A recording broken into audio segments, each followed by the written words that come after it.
Ang napili ko pong anyo ng pagsulat ay paglalahat. Paglalahat, tinawag itong pagpapaliwanag na nakasentro sa pagbibigay linaw sa mga pangyayari, sanhi, bunga at magkakaugnay ng mga ideya at pagbibigay ng mga halimbawa.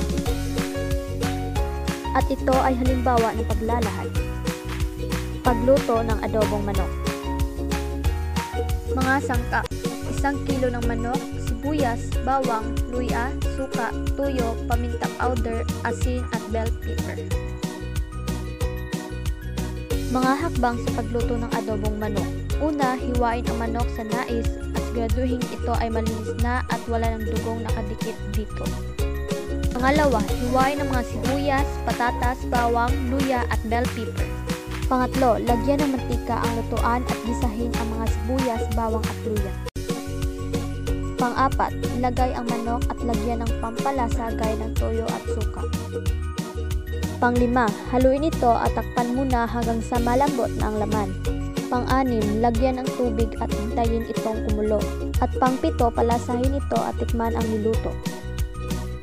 Kung okay na at luto na, pwede mo nang ihain at pagsaluhan.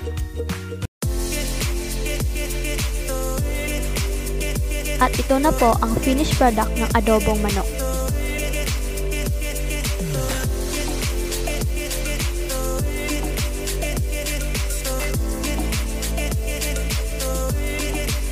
At yun po ang aking halimbawa ng paglalahad.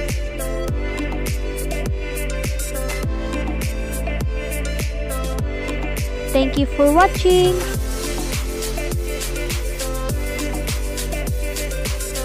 Bye guys!